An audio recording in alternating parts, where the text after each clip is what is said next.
Karena setahu aku memang Kusplus di tahun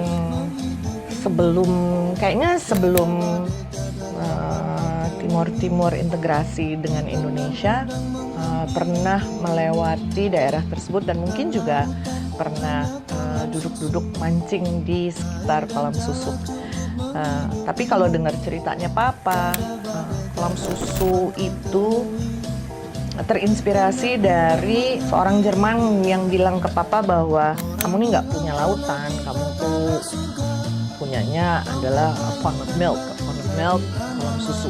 Makanya akhirnya terkaranglah sama Papa lagu kolam susu.